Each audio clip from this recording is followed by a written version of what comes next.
No terminó más este rompecabezas del orto. No sé en qué momento fue una buena... ¡Ey! ¿Qué tal? Me acá, laburando.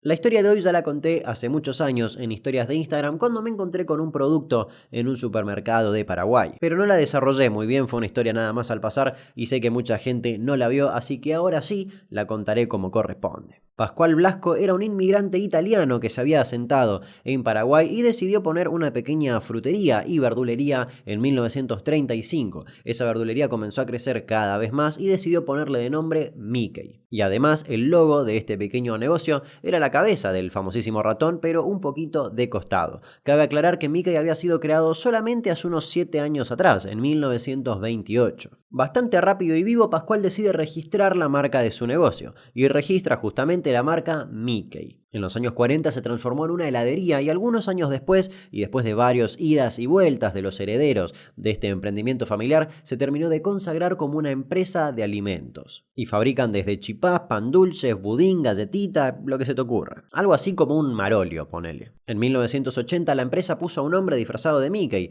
en la puerta del lugar para que regale caramelos a los chicos que pasen por ahí, y es una tradición que se mantiene hasta el día de hoy. Fuerzas para el ser humano que tenga que estar metido adentro de ese traje con el clima altamente caluroso del vecino país Paraguay. Lo que debe ser esa entrepierna, caldo puro. Bueno, pero por supuesto el mundo entero se fue modernizando y llegaron los 90, más específicamente 1993, fecha en la cual Walt Disney Company decidió demandar a Mickey SRL por el uso de su imagen. En realidad por el uso de marca, esa era la demanda. Según Disney, Mickey Paraguay estaba usando propiedad de Walt Disney en el logo de Mickey SRL. Y ahí comenzó el juicio del gigante del entretenimiento contra una pequeña empresa familiar de Paraguay. Un juicio bastante largo que costó de varias instancias y de un montón de abogados. Sin embargo, la Corte Suprema de Justicia en las 3 instancias que duró este juicio falló en contra de Walt Disney y a favor de Mickey.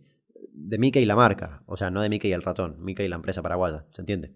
¿Por qué? Bueno, porque por más loco que parezca, Disney nunca había registrado el nombre Mickey, y en Paraguay ya lo habían hecho en 1935. Por otro lado, porque Disney usa la imagen y el nombre de Mickey en el rubro del entretenimiento y no en el gastronómico como sí lo hace Mickey. Mickey la marca, no el dibujo. ¿Me explico? Pero eso sí, la marca Mickey está solamente registrada en Paraguay. Eso quiere decir que solamente pueden comercializar sus productos en Paraguay. Si llegan a intentar hacerlo en el extranjero, pueden enfrentarse a varios problemas y una cachilada de demandas. Y cabe destacar también que Mickey SRL está registrado únicamente en el rubro gastronómico. Eso quiere decir que no pueden mañana salir a hacer una serie de televisión con Mickey. Hoy en día la empresa ya está por cumplir casi 50 años y todo habitante paraguayo puede seguir desgustando esos chipacitos de la marca Mickey. Solo en Paraguay podés encontrarte chipás con la cara de Mickey Mouse. Hermoso país, amo Paraguay. Podés cobrar en dólares en Paraguay. Pequeño detalle.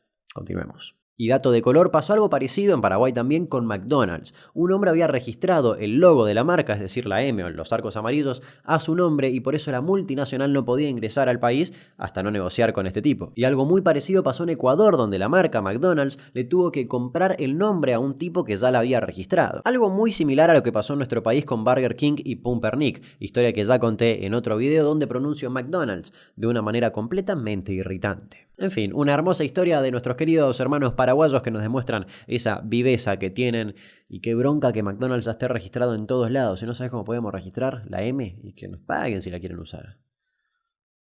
Imperialistas.